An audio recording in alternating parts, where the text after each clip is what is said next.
हरे कृष्ण कृष्ण कृष्ण हरे हरे, हरे Ram Ram Ram Hare Hare.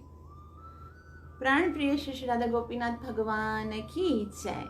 His divine grace अभय चरणारविंद भक्ति वेदांत स्वामी श्री प्रभुपाद की जय।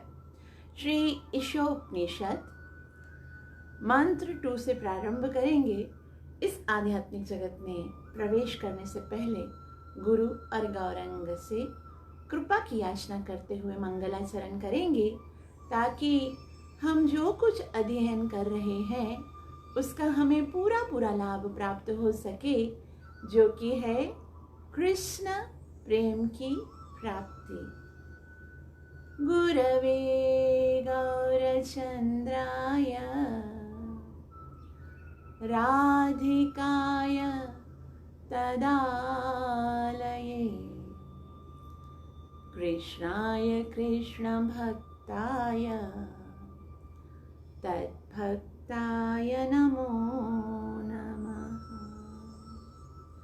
नारायणं नमस्कृत्य नरं चैव नरोत्तमं दैवीं सरस्वतीं व्यासं ततो जयमुदीरये। जय श्री कृष्ण चैतन्य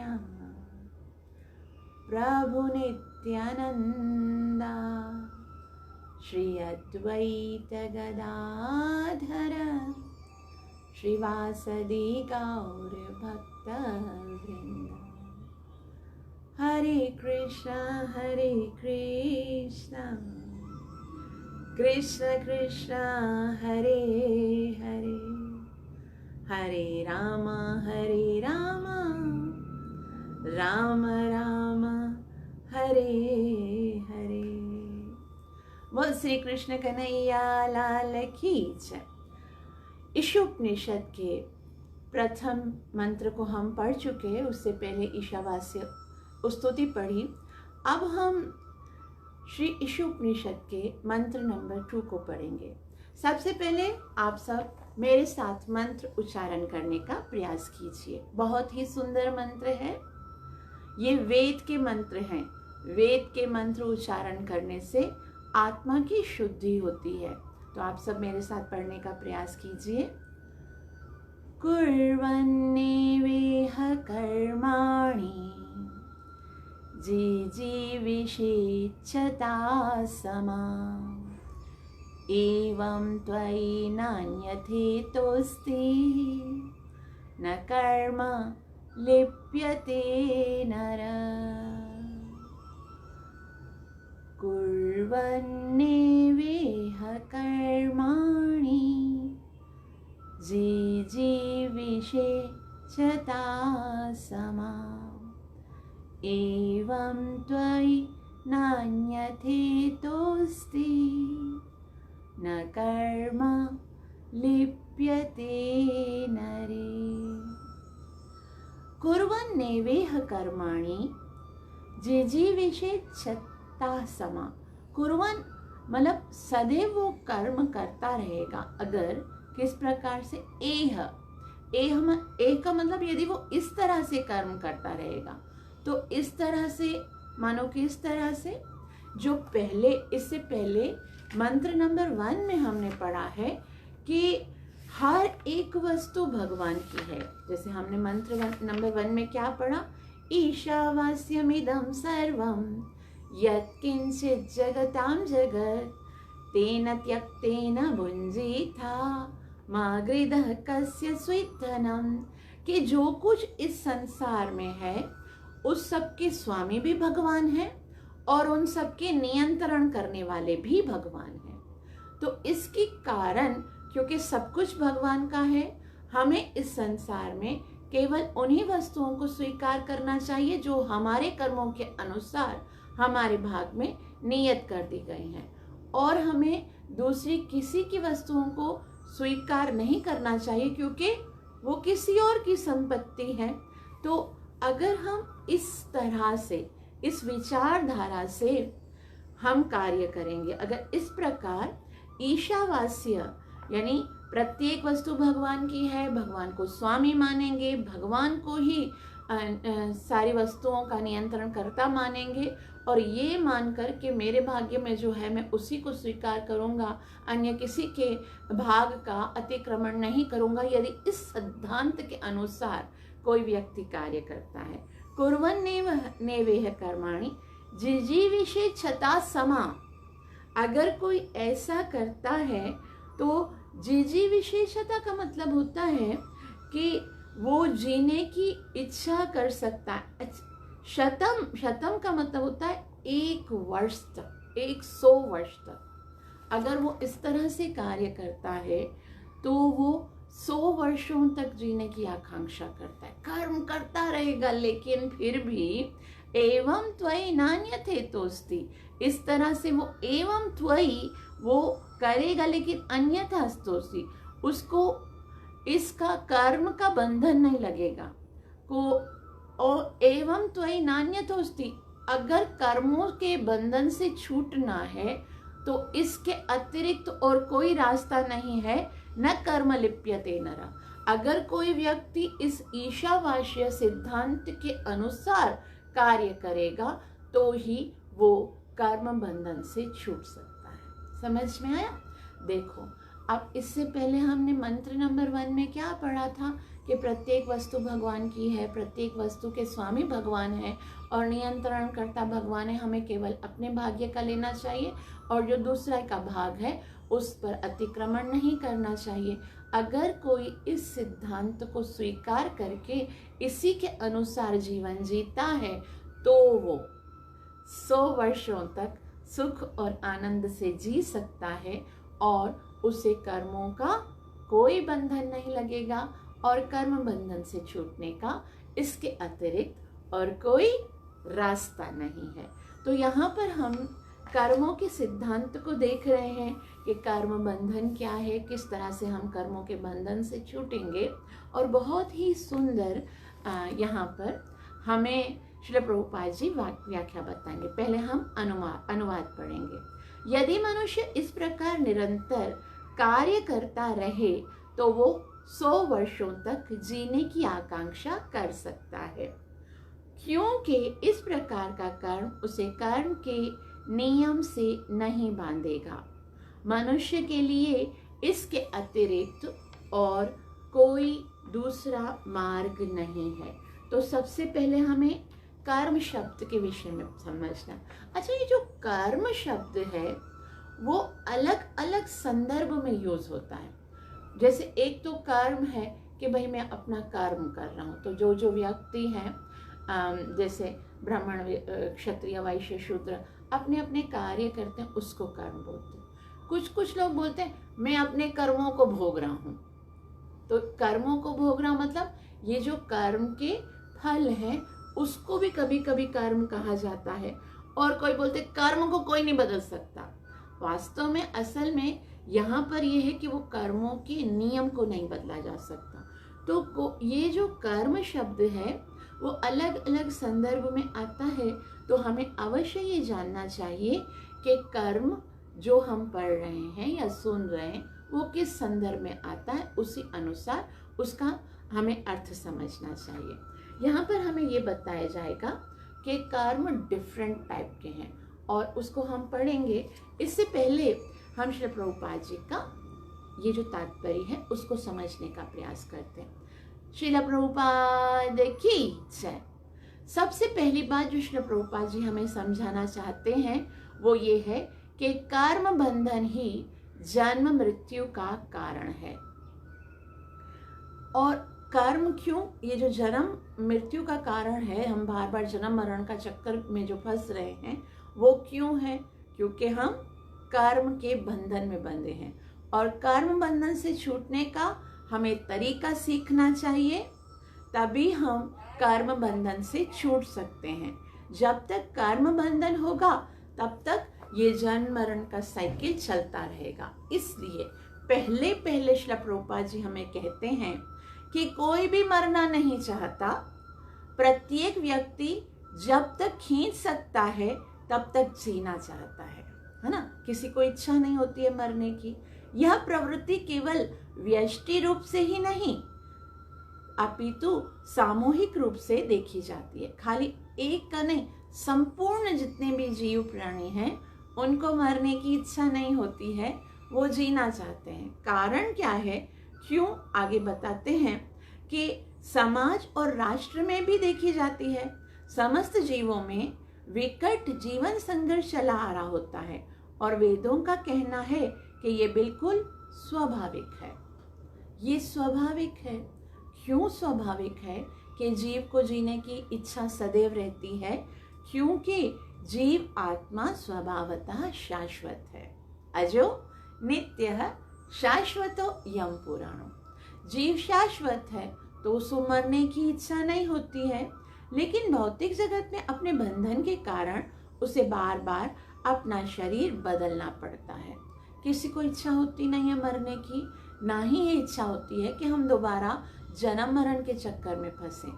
लेकिन भौतिक जगत में क्या है, जो कर्मों का बंधन है, अपने बंधन के कारण जीव को बार बार जन्म और मरण के चक्कर में फंसना पड़ता है। यह प्रक्रिया आत्मा का देहांतरण अथवा कर्म बंधन कहलाती है। कर्म बंधन का क्या मतलब है कि हम कर्मों के बंधन में बंध जाते हैं, जिसके कारण हमें बार बार जन्म मरण के चक्कर में फंसना पड़ता है।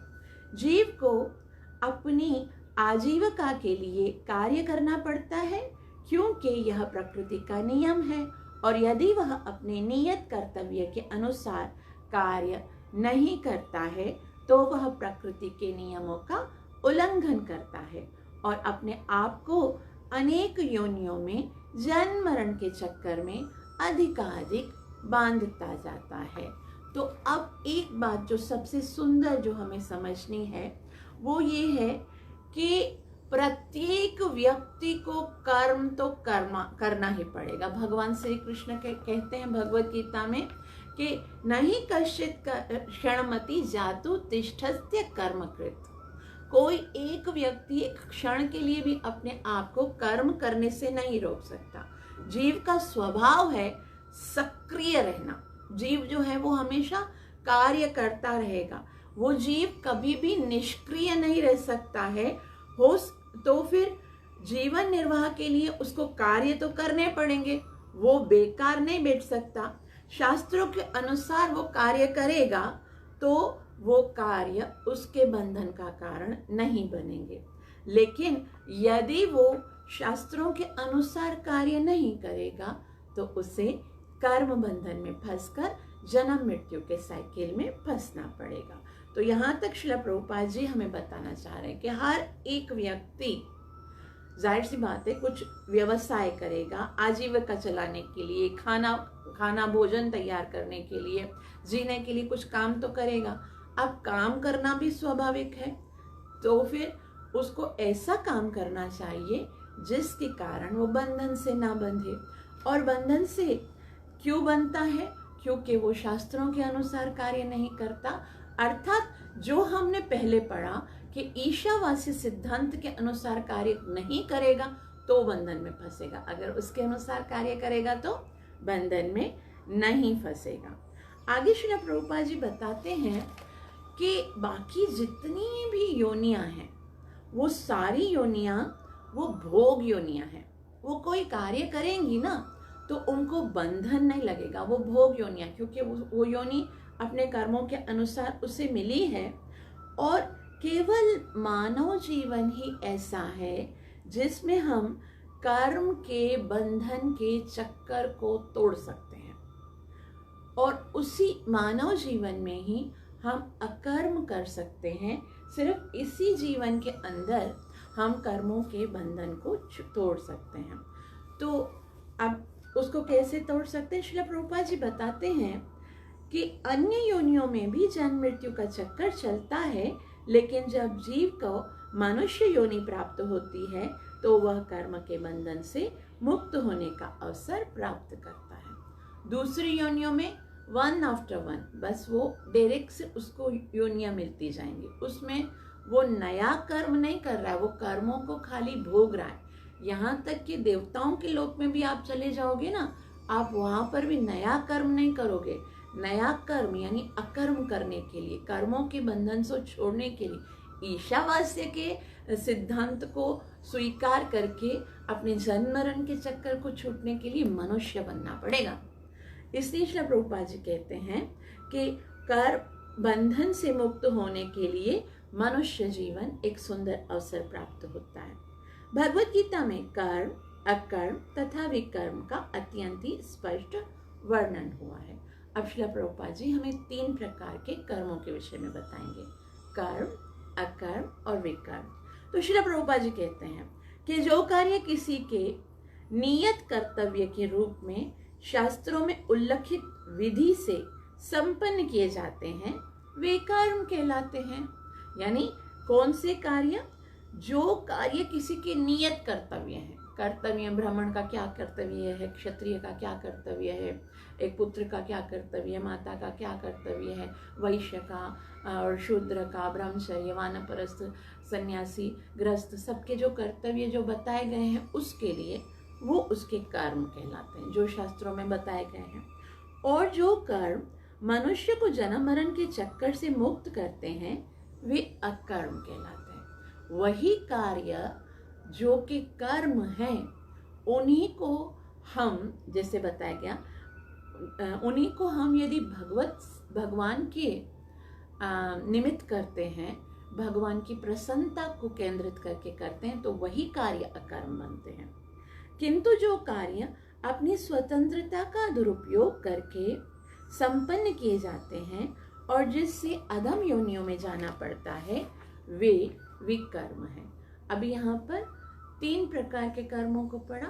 एक कर्म है जो नियत कर दिए गए हैं, एक अकर्म है जो कर्म बंधन से छुड़ा देते हैं, और एक विकर्म है जो कि शास्त्रों में जो लिखा गया है। यहाँ श्री प्रभुपाद जी ने कहा जो हमें अपनी स्वतंत्रता दी गई है उसका दुरुपयोग करके, शास्त्रों की अवहेलना करके जो हम कार्य करते हैं उससे क्या कहते हैं? विकर्म करते हैं। विकर्म का मतलब पाप भी होता है। अब अच्छा, वेदों में पाप की अलग अलग भाषाएं बताई गई हैं, पाप की अलग अलग परिभाषाएं हैं। शास्त्रों में पापों को अलग अलग तरीके से समझाया गया है। पहला है कर्म योग। कर्म योग में पाप का क्या मतलब होता है कि जब हम अपने कर्तव्य कर्म को नहीं करेंगे तो समझो हम पाप कर रहे हैं। कर्तव्य जो क्षत्रिय का, जैसे हम भगवत गीता में अर्जुन जो है वो क्षत्रिय है, क्षत्रिय होते हुए भी वो युद्ध नहीं करना चाहता है तो भगवान उससे क्या कहते हैं?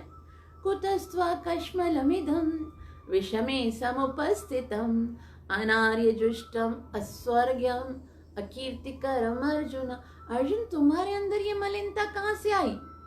ये तो आर्यों को शोभा नहीं देती है, और ये अकीर्तिकरम अस्वर्गम, ये ना तो तुम्हें कीर्ति देगी और ना ही स्वर्ग प्रदान करेगी, तो ये तो तुम्हारा जो यश है उसको खराब करने वाली है, तो पाप है। और भगवान आगे अथ चेत्वम इमं धर्मम संग्रामम न करिष्यसे, अगर तुम अपना कार्य नहीं करोगे, संग्राम नहीं करोगे तो सब लोग तुम्हारी हंसी उड़ाएंगे, बोलेंगे देखो ये गलत कार्य कर रहा है, क्षत्रिय होकर भी कर्म नहीं कर रहा है अपना, है ना। तो जो कर्म योग है उसके अंदर अगर हम अपना कर्तव्य पूरा नहीं करते हैं तो वो पाप है।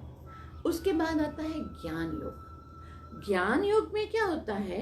अगर हमने अपनी चेतना को प्योर नहीं किया, अगर हमारी चेतना रजोगुण और तमोगुण के स्तर तक चली गई और उसको हमने प्योर करके ऊपर नहीं उठाया तो समझो हम पाप कर रहे हैं। ये इसका बहुत ही सुंदर उदाहरण आता है श्रीमद् भागवतम में, ऐल गीत में।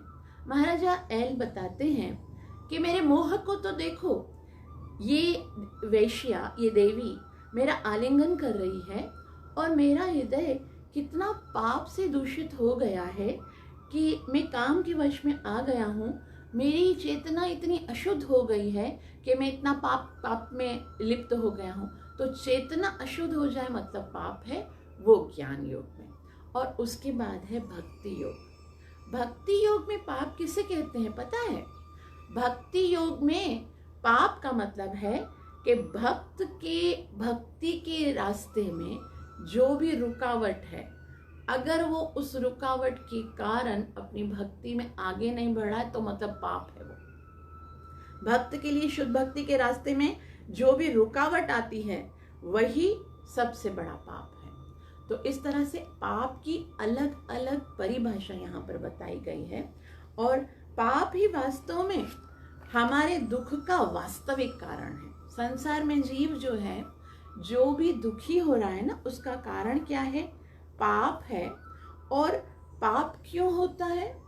पाप होता है अविद्या के कारण। अविद्या क्या? अज्ञानता, कि हम अपने आप को भूल गए ना, तो हम शरीर समझ के उसके अनुसार कार्य करते हैं, और क्योंकि हम अपने आप को शरीर समझते हैं इसलिए भौतिक इच्छाएं आती हैं। ये श्री भक्ति रसा अमृत सिंधु में श्री रूप गोस्वामी बताते हैं कि अविद्या के कारण पाप होता है, और पाप के कारण जो है वो हमें अलग अलग योनियों में भटकना पड़ता है। इसलिए बुद्धिमान व्यक्ति क्या करता है? सबसे पहले अविद्या को खत्म करने के लिए गुरु स्वीकार करके माया के चक्कर से, जन्म मरण के चक्कर से छूटने का प्रयास करता है। और माया के दो काम हमने पढ़े थे ना। माया का क्या काम है? पहला आवरणात्मक, दूसरा विक्षेप। जो असलियत है उसको छुपा देती है, नकली को असली करके दिखा देती है, जिसके कारण हम अज्ञानता में पाप कर बैठते हैं। लेकिन अगर गुरु स्वीकार करके ज्ञान प्राप्त करेंगे तो हम अपराध करने से बच जाएंगे। अब श्री प्रभुपाद जी बहुत ही सुंदर बात बता रहे हैं कि कर्मों के बंधन जो हैं उनका कारण क्या है। यहाँ पर अभी हमने पढ़ा कि कर्म क्या है? जो कर्तव्य हमें करने पड़ते हैं। अकर्म क्या है? जो हमें कर्म जन्म मरण के चक्कर से छुड़ाए, कर्म बंधन से छुड़ाए। विकर्म क्या है? जो हम अपनी स्वतंत्रता का दुरुपयोग करके जो कार्य करते हैं वो विकर्म है। आगे श्री प्रभुपाद जी कहते हैं इन 3 प्रकार के कर्मों में से बुद्धिमान मनुष्य उसे ही अच्छा समझता है जो उसे कर्म के बंधन से मुक्त करा दे। बुद्धिमान व्यक्ति क्या करता है? वो कर्मों के बंधन में नहीं फंसना चाहता, वो अकर्मी बनना चाहता है। इस ईशोपनिषद के दूसरे श्लोक में अकर्मी बनकर कार्य करने का रास्ता बताया गया है, जिससे जीव जो है वो जन्म मरण के चक्कर से छूट सके। सामान्य लोग मान्यता प्राप्त करने के उद्देश्य से तथा इस संसार में या स्वर्ग में उच्चतर जीवन स्तर प्राप्त करने के उद्देश्य से अच्छा कार्य करते हैं, लेकिन अधिक बुद्धिमान लोग कर्म तथा कर्म के फल से सर्वथा मुक्त होना चाहते हैं। अब नॉर्मल लोग जो होते हैं उनको इतनी बुद्धि नहीं है कि वो कर्म बंधन से छूटे। वो क्या करते हैं? मान्यता प्राप्त करने के लिए या स्वर्ग का ऐश्वर्य प्राप्त करने के लिए, स्वर्ग के उच्चतर जीवन को प्राप्त करने के लिए वो क्या करते हैं? वो अच्छे कार्य करते हैं, पुण्य कार्य करते हैं, मतलब पवित्र कार्य करते हैं। लेकिन बुद्धिमान व्यक्ति जो है वो कर्म बंधन से मुक्ति की चेष्टा करता है। और बुद्धिमान व्यक्ति क्या करता है?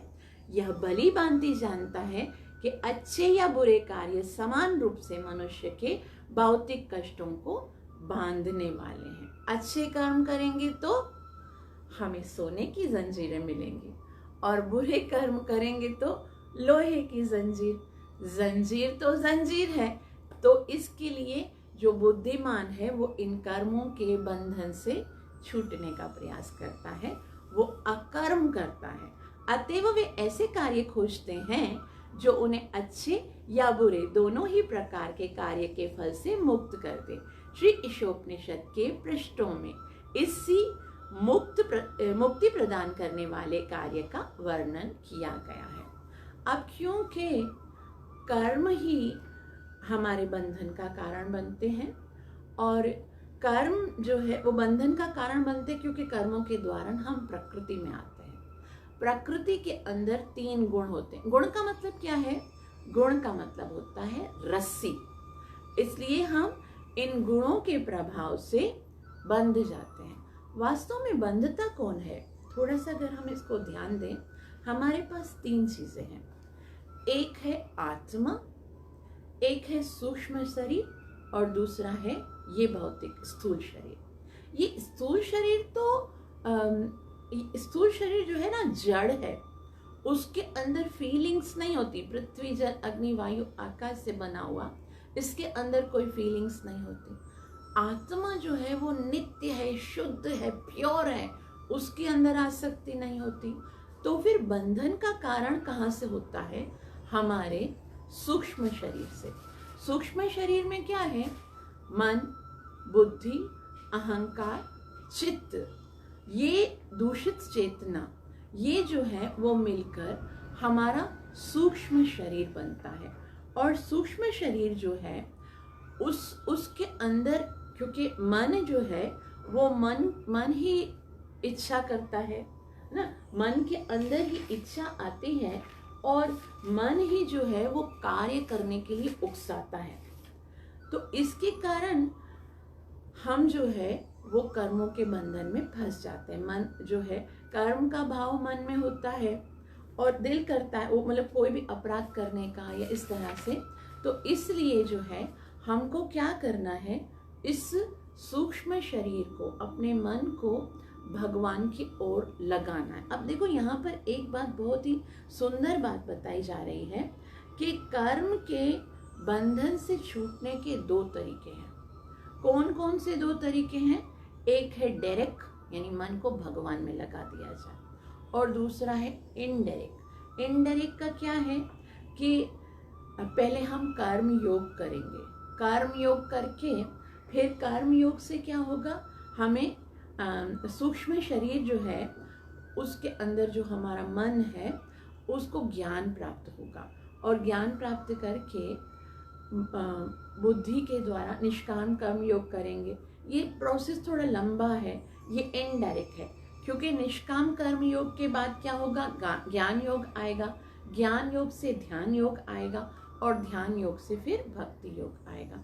लेकिन अगर हम डायरेक्ट से, डायरेक्ट क्या है, प्रत्यक्ष, बुद्धिमान व्यक्ति को क्या करना चाहिए, भगवत ज्ञान और भक्ति योग के माध्यम से भगवान श्री कृष्ण की शरण लेनी चाहिए।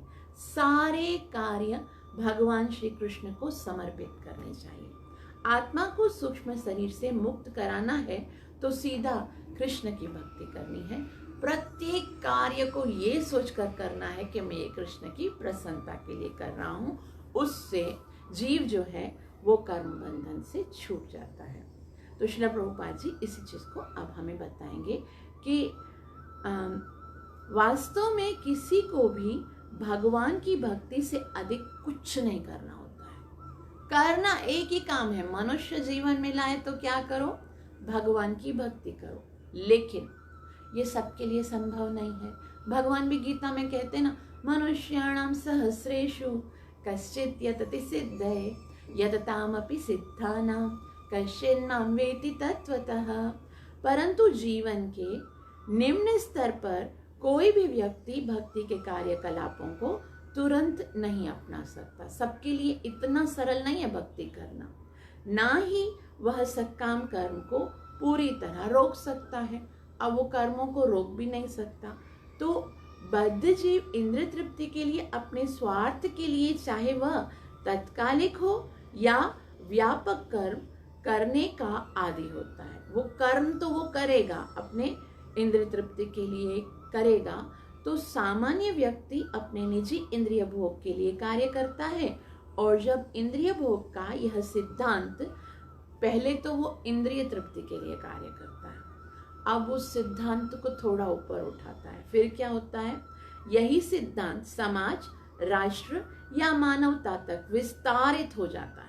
फिर वो सोचता है मैं अपने लिए नहीं कर रहा हूँ, अपने समाज के लिए कर रहा हूँ। फिर कोई लोग तो उससे भी ज्यादा आगे जाकर मैं पूरे राष्ट्र के लिए कार्य कर रहा हूँ, मैं मानवता के लिए कार्य कर रहा हूँ। लेकिन आप किसके लिए भी कार्य कर रहे हो, यदि आपका सेंटर पॉइंट भगवान नहीं है, कृष्ण नहीं है, ईशावास्य, ये पूरी प्रकृति का स्वामी भगवान है, वही नियंता है, यदि ये सोचकर कार्य नहीं करोगे तो वो आपके बंधन का कारण बनेगा।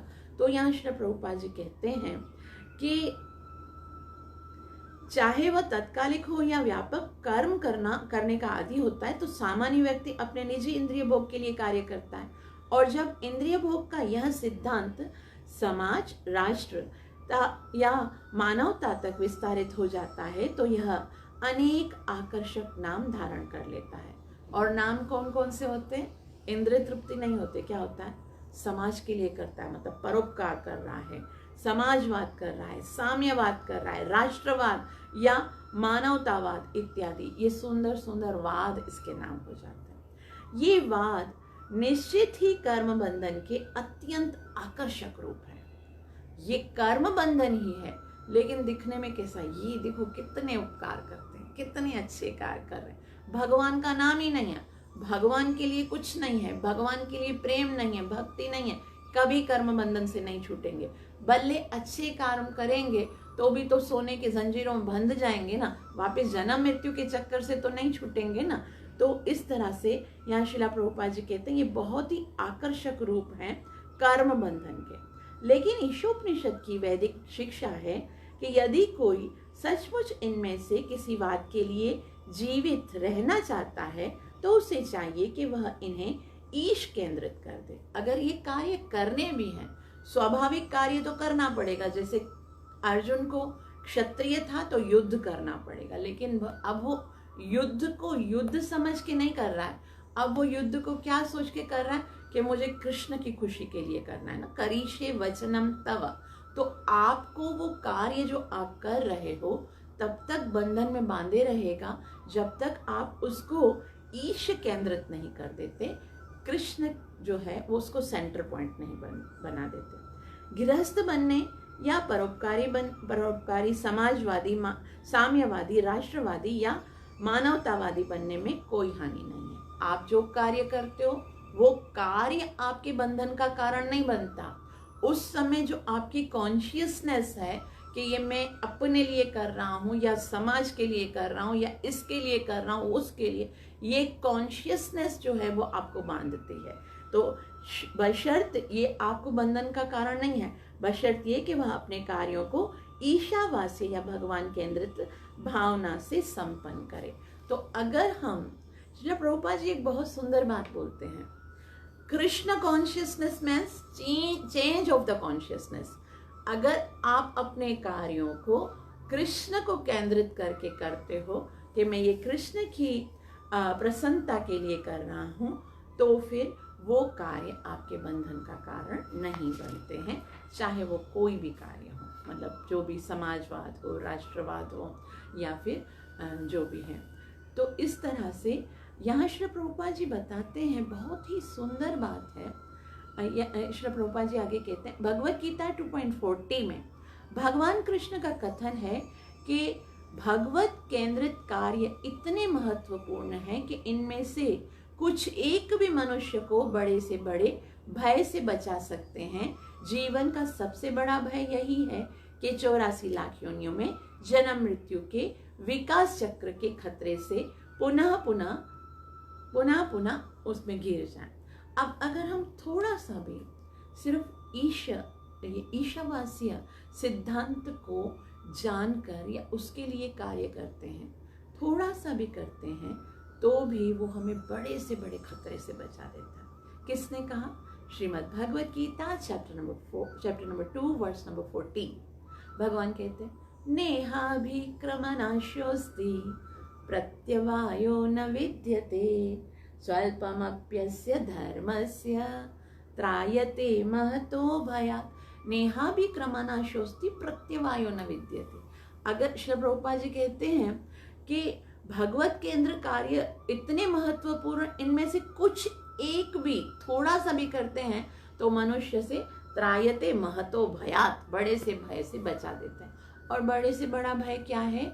84 लाख योनियों के जन्म मृत्यु के विकास चक्र में पुनः गिर जाना ही सबसे बड़ा, जन्म मरण का चक्कर सबसे बड़ा है।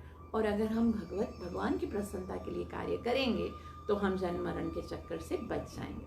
यदि किसी भी तरह मनुष्य अपने इस मानव योनि द्वारा प्रदत्त आध्यात्मिक अवसर को खो देता है और पुनः विकास चक्र में गिर जाता है तो उसे इसका महान दुर्भाग्य समझना चाहिए।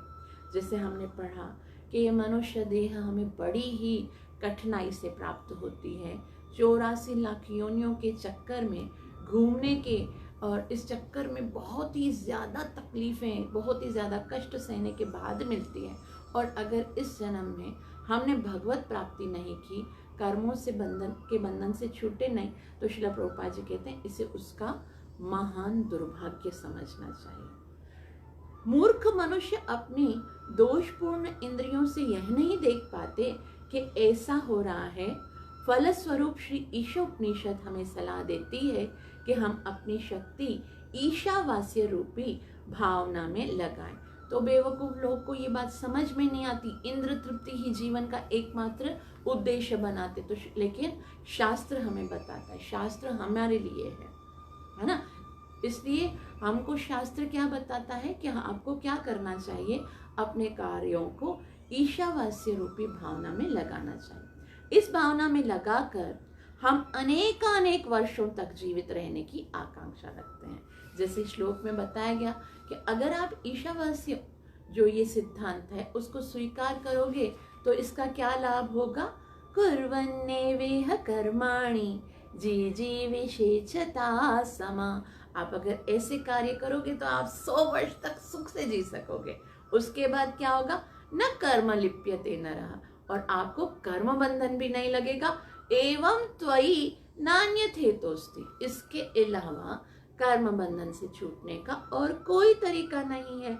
तो इसलिए श्री प्रभुपाद जी कहते हैं कि इस भावना में लगकर हम अनेक वर्षों तक जीवित रहने की आकांक्षा कर सकते हैं। अन्यथा अगर हम नहीं करते हैं, अगर हम ईशावास्य के इस सिद्धांत को स्वीकार नहीं करते, तो भी जो लोग नहीं कर रहे वो भी तो बोलते हैं ना हम जी रहे हैं। जी तो हम भी रहे, तुम भी जी रहे हो, वो भी 100 साल तक जीते हैं, हम भी 100 साल तक जीते हैं। तो व्हाट इज द डिफरेंस, क्या डिफरेंस है, वो डिफरेंस बताते श्रील प्रभुपाद जी कहते हैं दीर्घ जीवन का अपने आप में कोई महत्व नहीं है। एक वृक्ष कई 100 वर्षों तक जीवित रहता है, लेकिन वृक्ष की तरह दीर्घ काल तक जीवित रहकर धोंकनी की तरह सांस लेते रहने का, या कुत्तों और सुअरों की तरह संतान उत्पन्न करने, या ऊंट की तरह खाते रहने में कोई तुक नहीं है। विनीत भगवत केंद्रित जीवन ईश्वर रहित परोपकार या समाजवाद से युक्त विचार पाखंड से कहीं अच्छा है। तो यहाँ श्रील प्रभुपाद जी कहते हैं, ये जो श्रील प्रभुपाद जी बता रहे हैं कि वृक्ष 100 साल तक जीते हैं, क्या उनका जीना कोई सफल है। वो तो जो सांस तो अगर हमको लगे कि भक्त भी सांस लेते हैं और जो ईशावास्य के सिद्धांत को नहीं मानते हैं, भगवान को केंद्रित नहीं करते, वो भी सांस लेते हैं, तो सांस तो कुम्हार की धोंकनी भी लेती है। तो क्या वो कोई जीवित है, क्या वो कोई मनुष्य है। जीते तो अगर वो बोलते हैं हम भी खाते हैं, वो भी खाते हैं, तो खाता तो कुत्ता भी है, तो क्या वो मनुष्य की कैटेगरी में आएगा। अगर वो बोले हम भी संतान उत्पन्न करते हैं, तो बोला संतान तो सुअर भी उत्पन्न करते हैं, तो क्या वो मनुष्य है क्या। तो अब हमको ये देखना है कि ये सारे कार्य जो है वो तो पशु योनियों में, जो वनस्पति योनि है उसमें भी हम कर सकते हैं।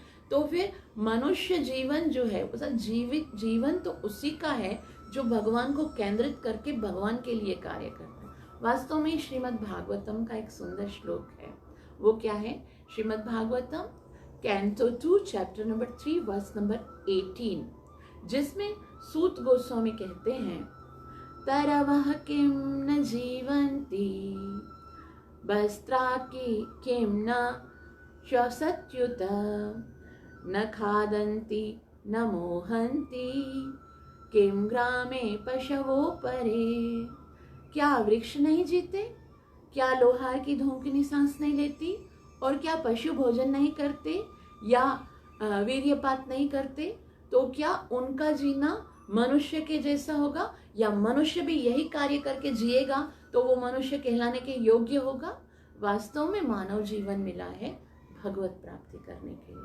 तो श्रील प्रभुपाद जी इसीलिए कहते हैं कि विनीत भगवत केंद्रित जीवन, अगर हम विनीत होकर भगवान के लिए कार्य करते हैं, भगवान की प्रसन्नता के लिए भगवान को सेंटर पॉइंट बना के कार्य करते हैं, तो ईश्वर रहित लेकिन उनके जीवन से जो भगवान को केंद्र नहीं बनाते, चाहे वो कितना ही परोपकार करें या समाजवाद से युक्त विचार करें, वो पाखंड है। इसलिए जो भगवान के भक्त जो विनीत होकर भक्ति करते हैं वो जीवन अधिक महत्वपूर्ण है, क्योंकि उससे क्या होगा, उससे हमें जो है वो दीर्घ समय तक कर्म करने का या जीने के लिए सुख से जी सकेंगे, कर्म का बंधन भी नहीं लगेगा, और फिर ये सब कार्य करके हम बंधन से छूट के भगवत धाम भी जा सकेंगे। और उसके बाद श्री प्रभुपाद जी बहुत ही सुंदर बात बता रहे हैं कि जब श्री ईशोपनिषद की भावना से परोपकारी कार्य किए जाते हैं तो वो एक प्रकार के कर्म योग बन जाते हैं। अगर आप परोपकारी कार्य करते हो, कार्य चेंज नहीं करना है, कॉन्शियसनेस चेंज करनी। परोपकारी कार्य करते हैं और ये सोचते हैं कि भगवान ने मुझे इतना सब दिया है तो मुझे दूसरों की हेल्प करनी चाहिए भगवान को खुश करने के लिए, तो वो क्या बन जाता है, कर्मयोग बन जाता है। ऐसे कर्मों की संस्तुति भगवत गीता 18.5-9 में मिलती है, 5 से 9 में मिलती है। तो क्योंकि उनसे उनके कर्ता को जन्म मरण के विकास चक्र में गिरने के भय से सुरक्षा की गारंटी प्राप्त होती है, इस प्रकार के भगवत केंद्रित कार्यकलाप अधूरे रहने पर भी कर्ता के लिए शुभ होते हैं। अगर ये कार्य करते हैं, मतलब ये कार्य हो जाते हैं, अगर वो पूरे नहीं भी कर लिए भगवान के लिए, कोई अर्जुन ने पूछा था ना भगवान से, अगर हम भक्ति के मार्ग पर आगे बढ़ते हैं लेकिन पूर्णता को प्राप्त नहीं करते तो क्या प्राप्त होगा? तब भगवान कहते हैं शुचीनाम श्रीमतम गेहे योगो भ्रष्टो भी। अगर आप अर्जुन पूर्णता प्राप्त नहीं करते, मुक्ति प्राप्त नहीं करते, तो भी भक्ति करने का को जो लाभ है वो खत्म नहीं होता है, उसको भी लाभ मिलता है जो अधूरी भक्ति करता है, क्योंकि वो अच्छे घर में, अमीर घर में या फिर शुद्ध भक्तों के घर में उसका जन्म होता है। तो श्रील प्रभुपाद जी यही बात बता रहे हैं कि क्योंकि उनके कर्ता को जन्म मरण के चक्कर के विकास के चक्कर में गिरने से के भय से सुरक्षा की गारंटी प्राप्त होती है। इस प्रकार के भगवत केंद्रित कार्य अधूरे रहने पे भी कर्ता के लिए शुभ होते हैं, क्योंकि इससे अगले जन्म में उसे मनुष्य योनि का मिलना सुनिश्चित हो जाता है कि आप आज भगवान के भक्त बन जाओगे, भले वो सही तरह से आप भक्ति ना भी कर पाओ, लेकिन अगले जन्म में आप मनुष्य योनि को प्राप्त करेंगे। और इस प्रकार मनुष्य को मुक्ति मार्ग पर अपनी स्थिति सुधारने का एक और अवसर प्राप्त हो जाएगा। इस तरह से एक सुंदर अवसर प्राप्त होगा। क्या प्राप्त होगा? हम मनुष्य योनि प्राप्त करके भगवत नाम जाने के लिए आगे का सफर प्रारंभ कर सकते हैं।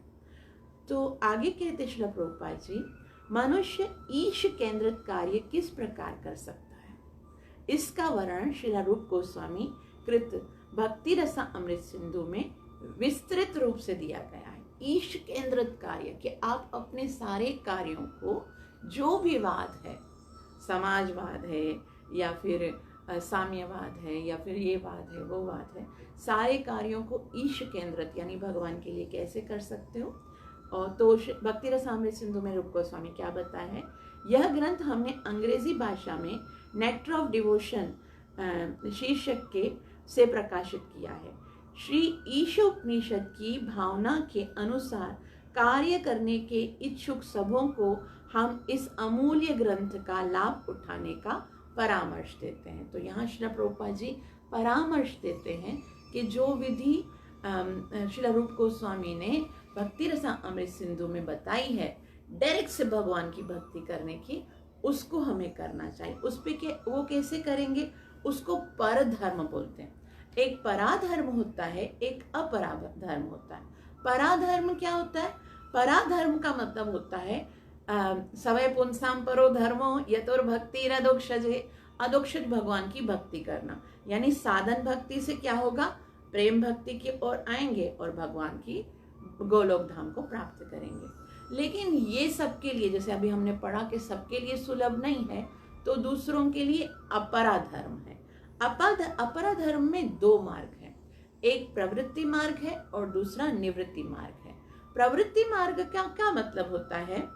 उसका अर्थ है कि धर्म, अर्थ, काम, मोक्ष की पूर्ति करके स्वर्ग में जाएंगे और स्वर्ग के बाद सत्यलोक में जाएंगे।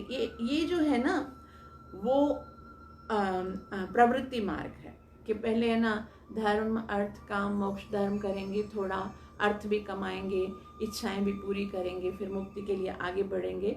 ये क्या है? अपरा धर्म का पहला मार्ग है, इसको प्रवृत्ति मार्ग बोलते हैं। और दूसरा मार्ग है निवृत्ति मार्ग। निवृत्ति मार्ग में क्या होता है? सबको त्याग दो, कुछ नहीं करना है, और उसके बाद जो है वो ब्रह्म में लीन होकर मोक्ष की प्राप्ति करना। ये अपरा धर्म का है। लेकिन पराधर्म क्या है? पराधर्म जो है वो डायरेक्ट से कैसे करना है? सबसे पहले साधु संग, जो भक्ति रसामृत सिंधु की बात हुई थी ना, श्रील प्रभुपाद जी ने बताया। आदो श्रद्धा, पहले तो भगवान के अंदर अटूट श्रद्धा है कि वही मेरा कल्याण करेगा, और उसके बाद आदो श्रद्धा तथा साधु संग, फिर साधु संग होगा, और साधु संग के बाद क्या होगा? जब गुरु की प्राप्ति होगी तो फिर भजन क्रिया प्रारंभ होगी। गुरु जो हमें शिक्षा देंगे, नियम देंगे, उसको हम प्रारंभ करेंगे। भजन क्रिया प्रारंभ करने से क्या होगा? भजन क्रिया प्रारंभ करने से अनर्थ निवृत्ति होगी। अनर्थ निवृत्ति यानी हमारे अपराधों का क्षमन होगा। उसके बाद निष्ठा, उसके बाद रुचि, उसके बाद आसक्ति प्राप्त होगी, और उसके बाद भाव भक्ति प्रकट होगी, और भाव भक्ति से प्रेमा भक्ति के स्तर पर आएंगे। तो इस तरह से अगर हम ये बहुत ही डायरेक्ट सा है, श्रील प्रभुपाद जी कहते हैं मनुष्य ईश केंद्रित कार्य इसी तरह से करता है कि इस तरह से प्रेम से जो है वो हम भगवान के लिए कार्य करें। वास्तव में इंद्रिय तृप्ति के कार्य में भगवान को जोड़ देंगे तो कर्म कांड, परोपकार में भगवान को जोड़ देंगे तो आध्यात्मिक परोपकार, यानी कि जो भी कार्य में हम भगवान को जोड़ देंगे तो वो कृष्ण कॉन्शियसनेस के कार्य हो जाएंगे। ईशावास्य के इस सिद्धांत को अगर कोई स्वीकार करता है, इस श्लोक का यही मतलब है कि अगर कोई ईशावास्य के इस सिद्धांत को स्वीकार करता है कि प्रत्येक वस्तु भगवान की है, भगवान ही उसके स्वामी है, भगवान ही उसके नियंत्रण है, अगर इस सिद्धांत को स्वीकार करके कोई कार्य करेगा तो वो सुखी हो जाएगा। उसे 100 साल तक जीवन रहने की आकांक्षा कर सकता है, फिर भी वो कर्म बंधन में नहीं बंधेगा, जन्म मरण के चक्कर में नहीं फंसेगा, और इस तरह से कार्य करते करते भगवत धाम जा सकता है। इसके अतिरिक्त एवं त्वयि नान्यथेतोस्ति, इसके अतिरिक्त कर्म बंधन से छूटने का और कोई तरीका नहीं है। इसके बाद आता है मंत्र नंबर 3। अब जिस तरह से हमने मंत्र नंबर 2 में क्या पढ़ा है कि जो ईशावास्य के इस सिद्धांत को स्वीकार करता है उसको कितना सुख मिलता है। अब अगर कोई इस सिद्धांत को स्वीकार नहीं करता उसके साथ क्या होता है वो हम मंत्र नंबर 3 में पढ़ेंगे, जिसमें यहाँ पर मंत्र नंबर 3 क्या है? असुर्या नामते लोका अंधेन तमसावृता तांस्ते प्रेत्या विगच्छन्ति ये के आत्महनो जना। असुर्या नामते लोका अंधेन तमसावृता तांस्ते प्रेत्या विगच्छन्ति ये के आत्महनो जना। असुर्या नामते लोका, असुर्या नामते लोका, वो तो असुर कहलाते हैं, उनका तो नाम ही असुर है, वो असुर बन जाते हैं। अंधेन तामसावृता, वो अंध तामस नरक में जाएंगे, और तांस्ते प्रेत्या भी गच्छन्ति, और वहां जाके अंध तामस नरक में जाके रहेंगे। ये कि आत्महनो जना, वो अपने आत्मा का हनन कर रहे हैं। कौन? जो ईशावास्य जो सिद्धांत है उसको स्वीकार नहीं करते, वो क्या करते हैं? असुर्या नामते लोका, वो तो असुर बन जाते हैं। श्रील प्रभुपाद जी आगे बताते हैं, अनुवाद में देखिए, आत्मा का हनन करने वाला चाहे वह कोई भी हो, उन लोगों में अवश्य प्रवेश करता है जो अश्रद्धा के जगत के नाम से विख्यात हैं और अंधकार तथा अज्ञान से पूर्ण हो जाता है। असुर लोग जो अश्रद्धा का लोक है उसमें चले जाते हैं, जो ईशावास्य के सिद्धांत को स्वीकार नहीं करते हैं और वो अपनी आत्मा का हनन कर रहे हैं। तो यहाँ पर बहुत ही महत्वपूर्ण बात बताई जा रही है कि ईशावास्य सिद्धांत को स्वीकार करना कितना आवश्यक है। अब यहाँ पर पहला शब्द है असुर, है ना। असुर यहाँ नामते लोका। असुर का क्या मतलब है? असुर के अलग अलग डिफरेंस बहुत सारे मतलब बताए जाते हैं। असुर का मतलब होता है, पहले सुर को समझते हैं। आमतौर पर क्या होता है, सुर और असुर की जोड़ी होती है। सुर किसको बोलते हैं? जिसके अंदर देवताओं जैसे गुण होते हैं उसको सुर बोलते हैं। और जो असुर होते हैं मतलब देवताओं के बिल्कुल ऑपोजिट विपरीत गुण जो होते हैं वो असुर होते हैं। और दूसरा क्या है, जो भगवान के आदेश के अनुसार कार्य करते हैं वो सुर हैं, और जो भगवान के आदेश के अनुसार कार्य नहीं करते वो असुर हैं। श्रीमद् भगवद गीता में चैप्टर नंबर 16 वर्स नंबर 23 में बताया गया है कि जो शास्त्रों के विपरीत चलते हैं, जो शास्त्रों के अनुसार कार्य नहीं करते हैं वो असुर हैं। लेकिन श्रील प्रभुपाद जी पद्म पुराण के एक बहुत ही सुंदर उदाहरण देते हैं कि असुर और सुर क्या है। बहुत ही सुंदर। विष्णु भक्त सुरा चैव असुरा तत्विपर्यया। विष्णु भक्त, अगर कोई भगवान विष्णु का भक्त है तो वो सुर है, और चाहे वो कुछ भी करता है, चाहे वो कितने ही पुण्य कार्य कर रहा है, चाहे वो कैसे ही देवी देवताओं का भक्त भी क्यों ना हो, वो असुर है। ऐसा कहाँ लिखा हुआ है? विष्णु पुराण में लिखा, पद्म पुराण में लिखा हुआ। सॉरी, अब ये बात है ना, भगवान श्री कृष्ण भगवद गीता में भी बताते हैं। भगवद गीता में कहते हैं भगवान कि चातुर्वर्ण्य मया सृष्टा, सॉरी, भगवान बताते 7वें अध्याय का श्लोक नंबर 16 है, उसमें भगवान कहते हैं नमाम दुष्कृतिनो मूढ़ा प्रपद्यन्ते नराधमा। जो दुष्ट हैं, जो नराधम हैं, वो मेरी शरण में नहीं आते हैं। यानी कि नमाम दुष्कृतिनो मूढ़ा प्रपद्यन्ते नराधमा, और माययापहृत ज्ञान आसुरम भावम आश्रिता। माया ने उनके ज्ञान को ग्रस्त कर दिया है। आसुरम भावम आश्रिता, वो असुर योनि को प्राप्त हो, आसुर भाव को प्राप्त हो गए। तो भगवान ने भी ये बात बोली है कि जो नमाम, जो मेरी शरण में नहीं आते हैं वो असुर हैं। तो वास्तव में असुर जो बताया है वो मतलब भगवान के शरण में। और ऐसा बताया गया है दूसरा कि जो सत्वगुण में रहकर कार्य करते हैं वो सुर होते हैं, और जो दूसरे तमोगुण और रजोगुण में कार्य करते हैं वो असुर होते हैं। देखो, असुर जो है वो कोई व्यक्ति नहीं है कि ये असुर है कि भाई, अब जैसे हम लोग मूवीज में देखते हैं, सीरीज में देखते हैं, असुर की बड़ी बड़ी आंखें होती हैं, काला काला मुंह होता है, बड़े बड़े है ना सींग लगे होते हैं। असुर एक मानसिकता है, और मानसिक देखने में वो इंसान जैसा लगेगा, और इस मानसिकता कौन सी मानसिकता होती है वो भगवद गीता के चैप्टर नंबर 16 में बहुत डिटेल से लिखी गई है। और पहला जो उसका असुर की जो क्वालिटी है वो भगवान को स्वीकार नहीं करता है, वो भगवान से कृष्ण की भक्ति नहीं करता है। तो ऐसे तो रावण और कंस इत्यादि को असुर कहा जाता था, वो भी वेदों को भी जानते थे, अच्छे पुण्य कार्य भी किए थे। यहाँ तक कि शिव जी के कितने अच्छे भक्त थे रावण, दुर्गा के कितने अच्छे भक्त थे कंस, लेकिन फिर भी वो असुर, क्योंकि वो भगवान को स्वीकार नहीं किए।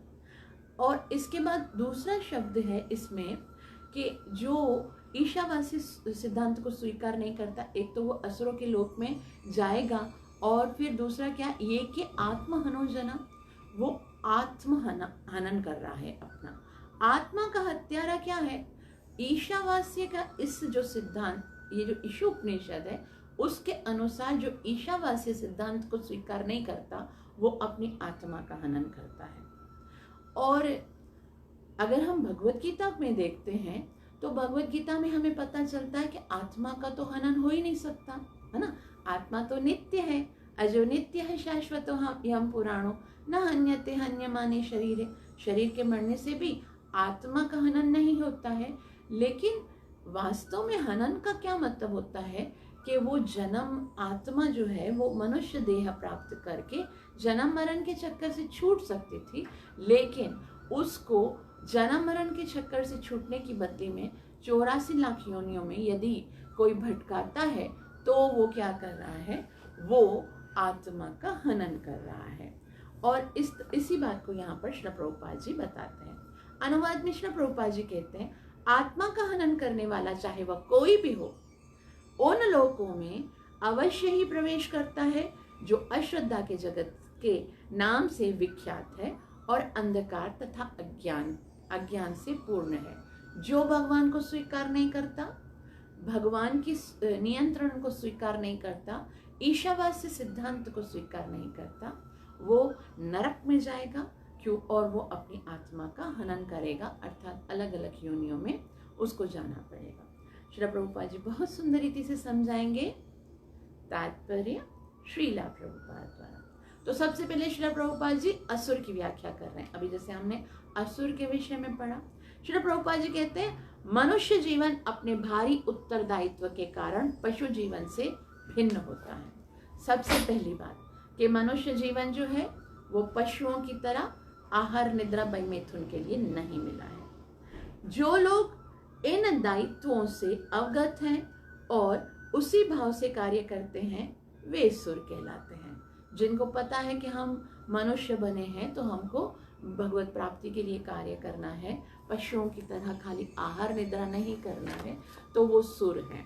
और आगे श्री प्रभुपाद जी कहते हैं, और जो इन दायित्वों की अवहेलना करते हैं या उन्हें उनकी जानकारी नहीं रहती है वे असुर कहलाते हैं। जो अपने मनुष्य जीवन की महानता को नहीं जानते, शास्त्रों के आदेश का पालन नहीं करते, वो असुर हैं। सारे विश्व में यही दो प्रकार के मनुष्य पाए जाते हैं। तो सारे विश्व में कौन से लोग हैं? कुछ जो हैं वो मनुष्य जीवन की वास्तविकता को समझते हैं कि वो पशु योनि की तरह नहीं हमको वेस्ट करना है, अपने उत्तरदायित्व को समझकर भगवान को प्राप्त करने के लिए अकर्म करना है, ईशावास्य सिद्धांत को स्वीकार करना है, इस तरह कोई काम करते हैं। और दूसरे जो हैं वो इसको नहीं मानते। दो प्रकार के लोग हैं। अभी श्री प्रभुपाद जी ऋग्वेद का एक बहुत ही सुंदर श्लोक जो है उसको बता रहे हैं, उदाहरण दे रहे हैं। उदाहरण क्या है? श्री प्रभुपाद जी कहते हैं, ऋग्वेद में कहा गया है कि सुर लोग सदैव भगवान विष्णु के चरण कमलों को लक्ष्य बनाते हैं और तदनुसार कर्म करते हैं। उनका मार्ग सूर्य के पथ के ही समान देदीप्यमान रहता है। क्या करते हैं वो? जो सुर लोग होते हैं वो लक्ष्य किसको बनाते हैं? भगवान के चरण कमल को।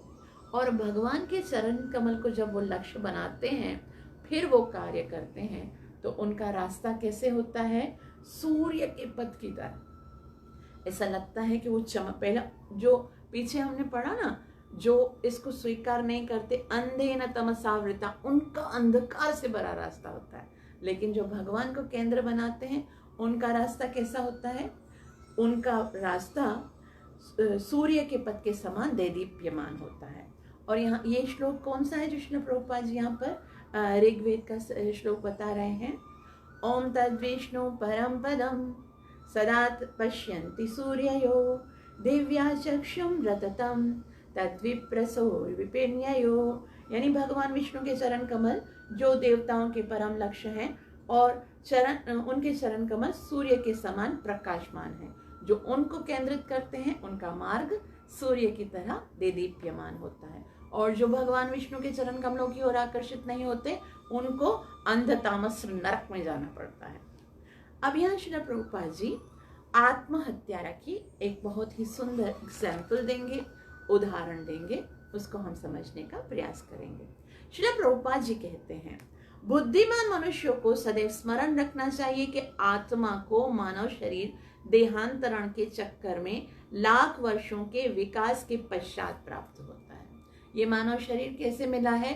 84 लाख योनियों में भटकने के बाद मिला है। तरस खाओ अपनी आत्मा के ऊपर। कितनी बार ये आत्मा बारंबार जन्म मृत्यु के चक्कर में फंसने के लिए नहीं है। ये आत्मा माता के गर्भ में मल मूत्र के थैले में भटकने के लिए नहीं है। ये आत्मा मल मूत्र के एक कीटाणुओं के अंदर तकलीफ या कष्ट सहने के लिए नहीं है। ये आत्मा भगवान के साथ रहकर आनंद प्राप्त करने के लिए है। और बहुत ही मुश्किल से, बहुत ही कठिनाई से उसे मानव जन्म प्राप्त होता है। कभी कभी इस भौतिक जगत की तुलना एक समुद्र से की जाती है। अब ये उदाहरण है, मानो ये जो भौतिक जगत है वो एक समुद्र है और इस मानव शरीर की तुलना एक सुदृढ़ नाव से की जाती है। और मानव शरीर क्या है? एक नाव है।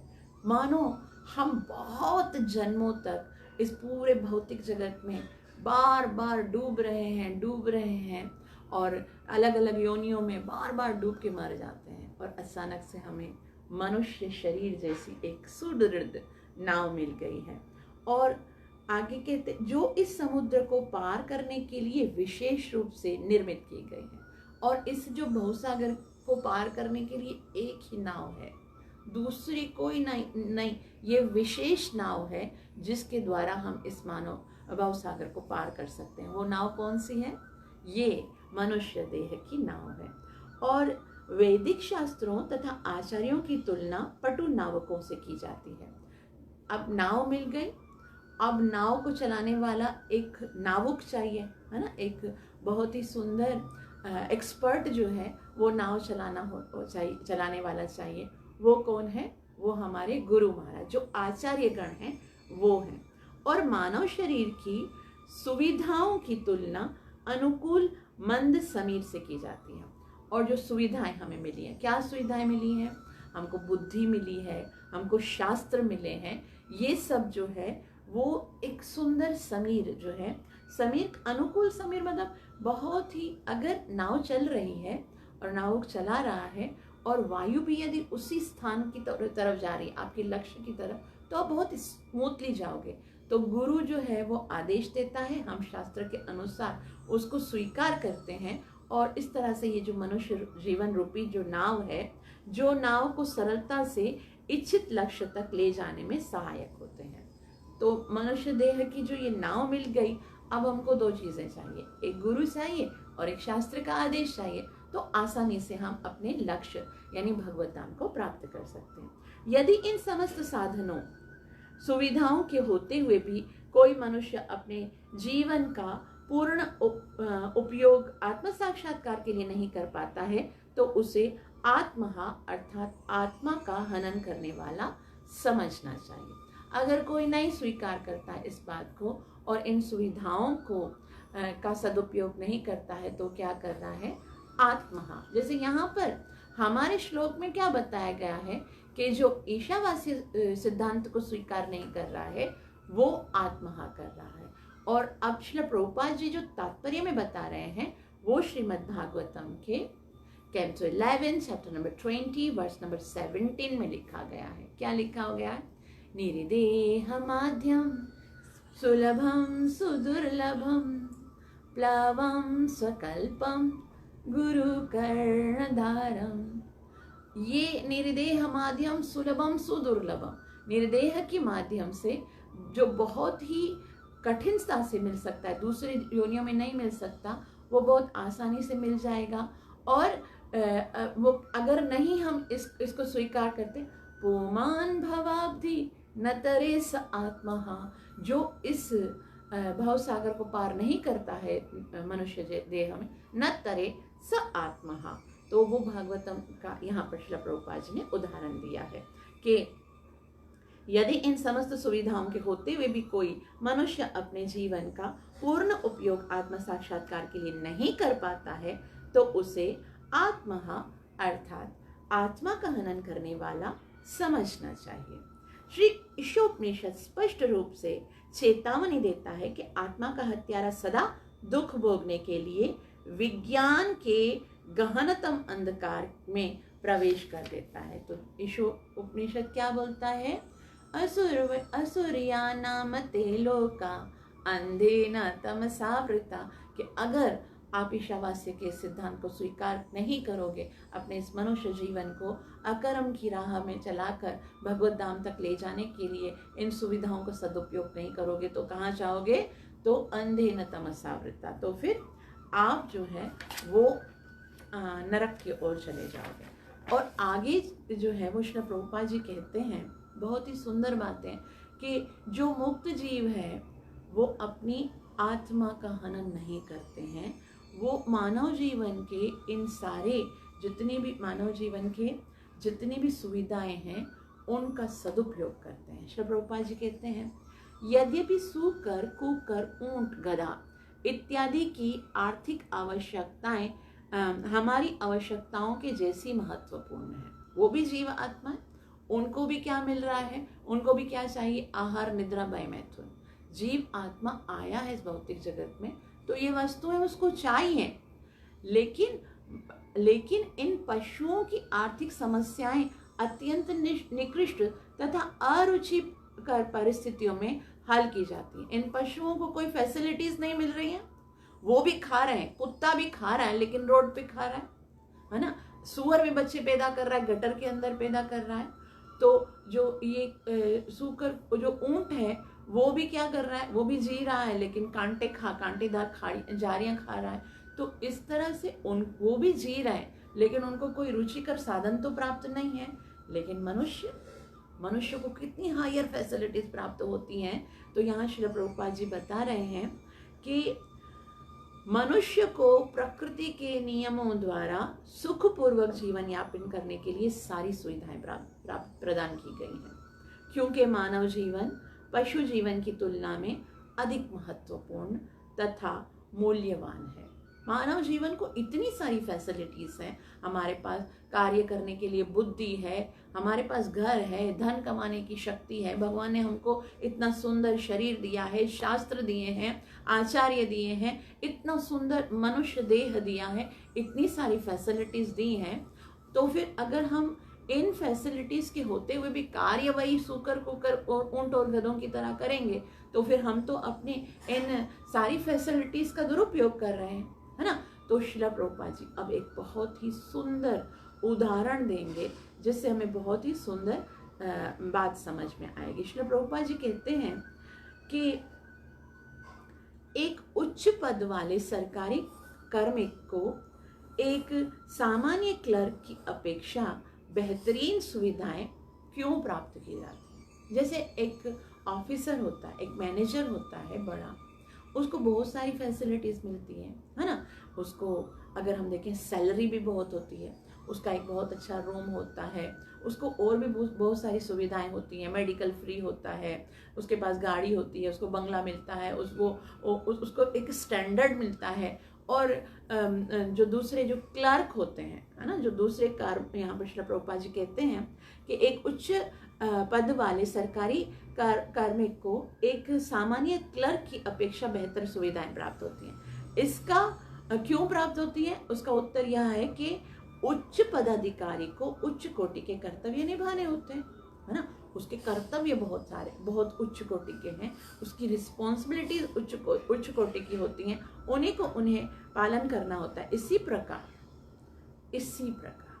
मनुष्य को पशुओं की अपेक्षा अधिक उच्चतर कर्तव्यों का पालन करना होता है, जबकि पशु सदैव अपना भूखा पेट भरने के मात्र उसमें ही लगे रहता है। पशु खाली क्या करते हैं? पियून क्या करेगा? सफाई करेगा, खाएगा, बस। उसको एक्स्ट्रा सैलरी भी नहीं मिल रही है तो वो एक्स्ट्रा काम भी नहीं कर रहा है। लेकिन जो मैनेजर होता है उसको पूरा मैनेज करना पड़ता है, पूरा ऑर्गेनाइज करना पड़ता है, सारे क्लर्क्स को देखना पड़ता है, सारे कर्तव्य देखना पड़ता है, ये कार्य इस टाइम पर होना चाहिए। अगर वो मैनेजर भी अपना कार्य इस तरह से नहीं करता है और उसी पियून की तरह कार्य कर रहा है, मतलब कोई भी इम्पोर्टेंस नहीं दे रहा है, तो फिर उसके उच्च पद जो उसने प्राप्त किया है उसका क्या लाभ है।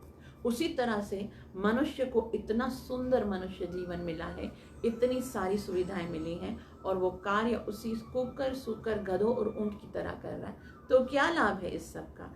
श्री प्रभुपाद जी कहते हैं इस पर भी इतना सुंदर मनुष्य देह मिला, उस पर भी आधुनिक आत्मघातनी सभ्यता से भूखे लोगों के पास पहुंचते हैं, देश पर भी आधुनिक आत्मघाती सभ्यता से भूखे लोगों की समस्याओं की वृद्धि ही हुई है।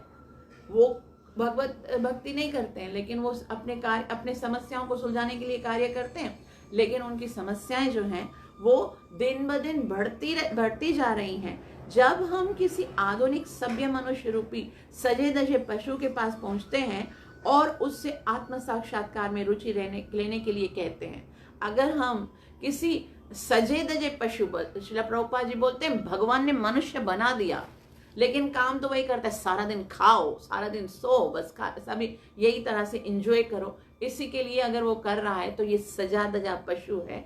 उसके पास अगर कोई जाता भी है, भगवान के नाम पर एक माला कर दो, भगवान की थोड़ी भक्ति कर लो, तो वो क्या कहते हैं, तो वह इतना ही कहना चाहेगा कि वह अपना पेट भरने की, अपनी क्षुधा शांति के लिए काम करना चाहता है और एक भूखे मनुष्य को आत्म साक्षात्कार की कोई आवश्यकता नहीं है। श्रील प्रभुपाद जी कहते हैं कि वो तो वही बोलेगा, भाई पेट भरना है, खाना खाना है, सोना है, एंजॉय करना है, तो उसको तो आत्म साक्षात्कार की कोई आवश्यकता नहीं लगती। किंतु प्रकृति के नियम इतने क्रूर हैं कि पेट पालन के लिए कठोर श्रम करने के लिए उत्सुक रहने पर और आत्म साक्षात्कार की आवश्यकता की भर्त्सना करने पर भी उसे बेरोजगारी का प्रश्न सदैव भयभीत किए रहता है। वो भगवान की भक्ति नहीं करता, वो प्रकृति के नियमों का पालन करता है और वो जो है इस आत्म साक्षात्कार की आवश्यकता की अवहेलना करता है, लेकिन फिर भी सदैव परेशान रहता है, बेरोजगारी में के लिए के भय से रहता है। तो मानव जीवन जो है उत्तम उपलब्धियों के लिए है। मनुष्य जीवन पशुओं की तरह जीवन गुजारने के लिए नहीं है। यदि हम इन उपलब्धियों का सदुपयोग नहीं करेंगे तो और केवल आर्थिक या फिर ये जो भौतिक समस्याओं को हल करने के लिए जिएंगे तो फिर डेफिनेटली हमें अंधतामसर नरक की ओर जाना पड़ेगा। तो श्रील प्रभुपाद जी कहते हैं अब आगे कि सारे लोग पशु के स्तर पर जी रहे हैं। ईशावासी सिद्धांत किसी पशु के लिए जो है रोजगार प्रदान करने का ज्ञान नहीं है, आत्म साक्षात्कार का ज्ञान है। और वो लोग क्या करते हैं, आत्म साक्षात्कार में कोई रुचि नहीं लेते। आगे श्री प्रभुपाद जी हमें बता रहे हैं कि हमें यह मनुष्य शरीर गधों, शूकरों तथा कुत्तों के समान कठोर श्रम करने के लिए नहीं मिला है। एक्स्ट्रा ऑर्डिनरी कोशिशें अपने भौतिक जो है इंद्र तृप्ति के लिए या भौतिक स्तर को स्टैंडर्ड को बढ़ाने के लिए नहीं मिला है ये मनुष्य जीवन, अपितु मनुष्य जीवन को की सर्वोच्च सिद्धि प्राप्त करने के निमित्त मिला है। क्या सर्वोच्च सिद्धि है? कृष्ण प्रेम की प्राप्ति। तो यदि हम आत्म साक्षात्कार की परवाह नहीं करते तो भी प्रकृति के नियम हमें अत्यंत कठोर श्रम करने के लिए बाध्य करते हैं। प्रकृति के नियम जो हैं उनके द्वारा जीव बाध्य हो जाता है कठोर श्रम करने के लिए, भले ही हम ऐसा ना करना चाहें। इस युग में मनुष्य को गधों और गाड़ी खींचने वाले बैलों की तरह कठोर श्रम करने के लिए बाध्य किया गया है। हर कोई गधों की तरह कार्य कर रहा है ना। बस कार्य करने के बाद करना क्या है, उससे पूछो क्यों कर रहे हो, बोलो खाना खा, पेट का सवाल है, उसके लिए कार्य कर रहा है। जिन भूभागों में इन असुरों को काम करने के लिए भेज दिया जाता है उनका उद्घाटन श्री उपनिषद के इस मंत्र में किया गया है। यदि मनुष्य अपना कर्तव्य निभाने में असफल रहता है तो उसे असूर्य लोक में भेज दिया जाता है, जहां उसे निम्न योनियों में जन्म लेकर अज्ञान तथा अंधकार में कठिन श्रम करने के लिए बाध्य किया जाता है। तो श्रील प्रभुपाद जी यहाँ पर बता रहे हैं कि यदि हम ईशावास्य सिद्धांत को स्वीकार नहीं करते हैं तो फिर क्या होता है, यदि मनुष्य अपना कर्तव्य निभाने में असफल रहता है तो उसे असूर्य लोक यानी जहाँ पर अंध तामस लोक होते हैं, अंधेरा होता है, उधर जाने के लिए बाध्य कर दिया जाता है और निम्न योनियों में जन्म लेने अज्ञानता के अंधकार में कठिन श्रम करने के लिए बाध्य किया जाता है। निम्न योनियां, अज्ञानता, अंधकार इसमें बाध्य कर दिया जाता है। तो इसलिए अब सीरियस हो जाना चाहिए, है ना। आगे कहते हैं अगर इस सिद्धांत के ऊपर चलते हैं, सीरियस होकर आज से शुरू करते हैं भक्ति करके भगवत प्राप्ति करने के लिए, उसमें यदि सफल नहीं होते हैं तो भी लाभ ही होगा। अगर सफल नहीं होंगे, प्रयास किया, मुक्ति नहीं हुई तो भी हानि नहीं होगी, तो भी लाभ होगा।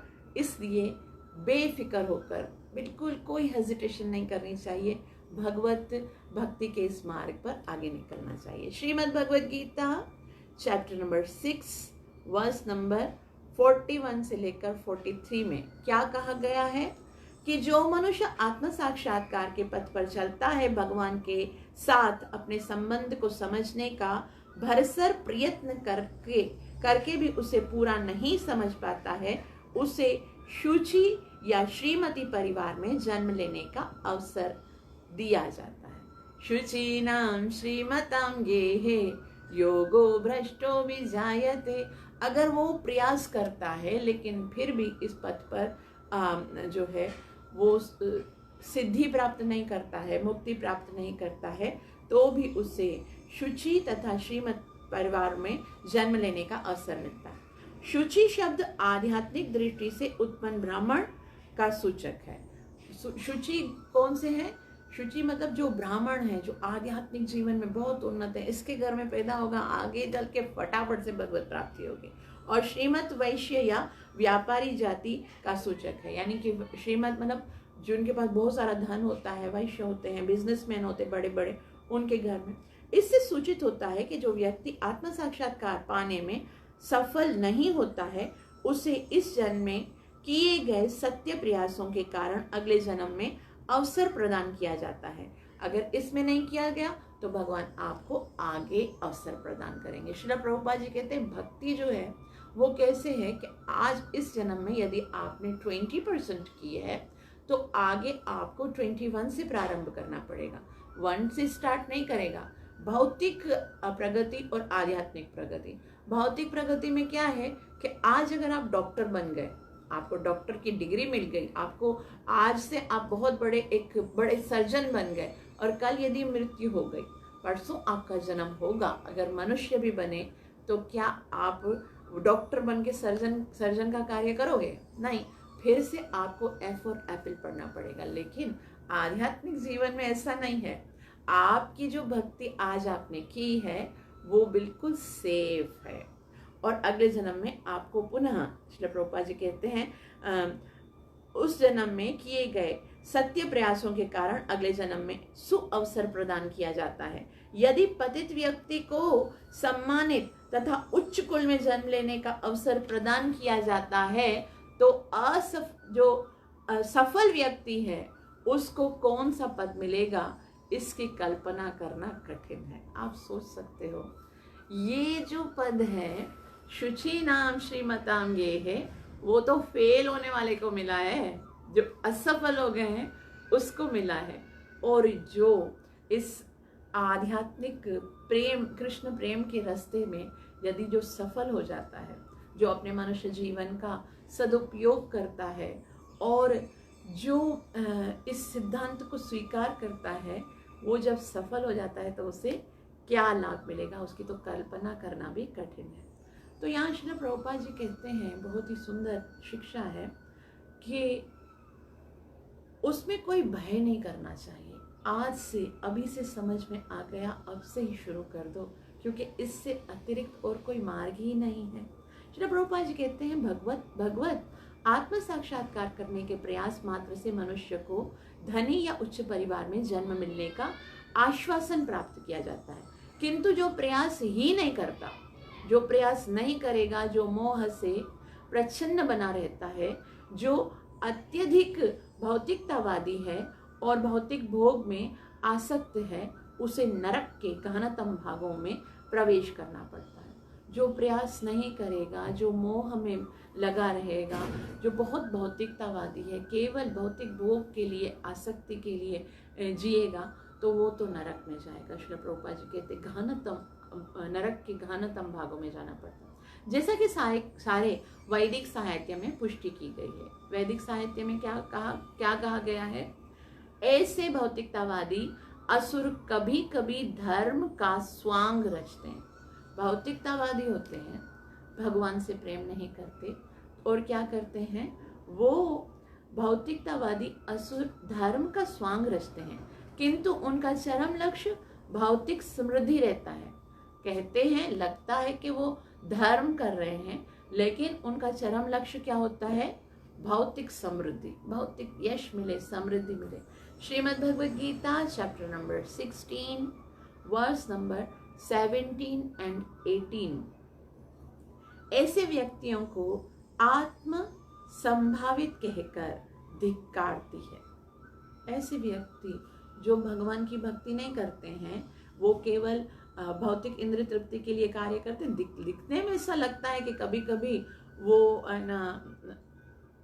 वो क्या करते हैं, धर्म का स्वांग रचाते हैं, कभी यज्ञ कर देते हैं, लेकिन उनका मकसद क्या होता है उस यज्ञ के द्वारा, यश प्राप्त करना या भौतिक इंद्रिय तृप्ति प्राप्त करना या लोगों को दिखाने के लिए। तो ये इसको श्रील प्रभुपाद जी कहते हैं, ऐसे व्यक्तियों को आत्म संभावित कहकर धिक्कारती है, जिसका अर्थ ये है कि कपट के बल पर बड़े समझे जाते हैं और अज्ञानियों के मतों तथा अपनी भौतिक संपत्ति द्वारा शक्ति संपन्न बने रहते हैं। वो अज्ञानियों के मत है, उनको लगता है कि ये शक्ति संपन्न है, उनका यश है। लेकिन ऐसे असुर जो आत्म साक्षात्कार तथा ईशावास्य या भगवान के सर्वव्यापक स्वामित्व के ज्ञान से विहीन है, निश्चित ही गहनतम अंधकार पूर्ण क्षेत्रों में प्रवेश करते हैं। भले ही दिखने में लगता है कि वो अच्छा कार्य कर रहे हैं, उनको सम्मान मिल रहा है, लेकिन श्रील प्रभुपाद जी कहते हैं यहाँ पर कि ऐसे जो अपनी भौतिक संपत्ति द्वारा शक्ति संपन्न बने रहते हैं, ऐसे जो असुर हैं, जो आत्म साक्षात्कार तथा ईशावास्य या भगवान के सर्वव्यापक स्वामित्व के ज्ञान से विहीन है, जो भगवान के सर्वव्यापक के भगवान ही प्रत्येक वस्तु का स्वामी है, भगवान ही नियंत्रक है। यदि आत्मा और मैं भगवान का दास हूँ, यदि इससे वो इस ज्ञान को नहीं जानते हैं, तो वो निश्चित रूप से गहनतम अंधकार के क्षेत्रों में चले जाएंगे। यही इस श्लोक में बताया गया है। इसलिए हमको क्या करना है, श्रील प्रभुपाद जी बहुत सुंदर एक सलाह दे रहे हैं। सारी समस्याओं का समाधान करने के लिए हमको ईशावास्य सिद्धांत को स्वीकार करना है। निष्कर्ष यह निकलता है, क्या निकलता है, मनुष्य होने के नाते हम आर्थिक समस्याओं को डामाडाल धरातल पर हल करने के लिए नहीं बने हैं। हमको ये जो आर्थिक समस्याएं ना, उसको उन प्रॉब्लम्स को सॉल्व करने के लिए हम नहीं बने हैं। हमारे भाग्य का भोजन, हमारे भाग्य का सुख हमें उसी तरह से मिलेगा जिस प्रकार से हमारे भाग्य का दुख हमें मिलता है। उसके लिए एक्स्ट्रा ऑर्डिनरी काम करने की आवश्यकता नहीं है। इसीलिए श्रीमद् भागवतम में बताया गया है कि ये मनुष्य देह जो है वो भगवत प्राप्ति के लिए मिली है, और इसलिए उन भौतिक जो आर्थिक समस्याएं हैं उन धरातल पर हल करने के लिए ये मनुष्य जीवन नहीं मिला है, अपितु प्रकृति के नियमों द्वारा जिस भौतिक जीवन में हम लापट के गए हैं, उसकी सारी समस्याओं को हल करने के लिए मिला है। हमको ये जो मनुष्य जीवन है वो क्यों मिला है, यस्यैव हेतु प्रियतोऽर्थको विदु न लभ्यते यद् भ्रमताम् उपर्यद तल्लभ्यते दुःखवदन्यतः सुखम् कालेन सर्वत्र गभीरहं सा। Shrimad Bhagavatam canto 1 chapter number 5 verse number 18 में नारद मुनि बताते हैं वेद व्यास जी, यस्यैव हेतु प्रियतेव को विदु। बुद्धिमान व्यक्ति जो है वो इस मनुष्य जीवन को इस हेतु के लिए करता है, न लभ्यते तत् भ्रमता उपर्यदा। जो हेतु, जो उद्देश्य उसको ना ऊपर वाले लोकों में मिल सकता है, ना ही दूसरी योनियों में मिल सकता है, ना ही नीचे वाले लोकों की योनियों में मिल सकता है। बाकी जो भौतिक समस्याओं का समाधान है, आहार निद्रा भयते तल्लभ्यते, जो कुछ आपके भाग्य का है, जो कुछ आपको जो सुविधाएं मिलनी है, जो सुख मिलना है, जो भोजन मिलना है, तल्लभ्यते दुःख वदन्यत सुख, वो तो दुख की तरह, जिस तरह दुख जो है बगैर किसी प्रयास के मिलता है तो सुख भी मिलेगा। इसलिए श्रील प्रभुपाद जी कहते हैं कि ये जो मनुष्य जीवन है वो आर्थिक समस्याओं को हल करने के लिए नहीं बना है, अपितु प्रकृति के नियमों द्वारा जिस भौतिक जीवन में हम लापट के गए हैं उसकी सारी समस्याओं को हल करने के लिए मिला है। और समस्याएं क्या हैं? कर्म का बंधन है जिसके कारण जन्म मरण का चक्कर है, और इस कर्म बंधन को छोड़ कर्म बंधन से छूटकर भगवत धाम में जाने के लिए मिला है। और वो कैसे कर पाएंगे? जब हम हर कार्य कृष्ण केंद्रित करेंगे और ईशावास्य इदम सर्वम, ईशावास्य जो कुछ भी है इस संसार में उसके स्वामी भगवान है, उसके नियंत्रण भगवान है। तो ये सिद्धांत को स्वीकार करके यदि हम करेंगे तो हम कर्म बंधन से छूट जाएंगे, 100 वर्षों की जीवन की आकांक्षा कर सकते हैं और कर्म बंधन भी नहीं लगेगा। और अगर नहीं करेंगे तो फिर अंधतामस नरक में चले जाएंगे और अपनी आत्मा का हनन करके बारंबार जन्म मरण के चक्कर में फंसे रहेंगे। आप सबका बहुत बहुत आभार जो इतना प्रेम से श्रवण किया। कृपया मुझे आशीर्वाद दीजिए कि मैं अपनी सेवा और साधना को अच्छे से कर सकूं। ग्रंथराज श्रीमद् भागवतम महापुराण की, हिज डिवाइन ग्रेस अभय चरणारविंद भक्ति वेदांत स्वामी श्री प्रभुपाद की।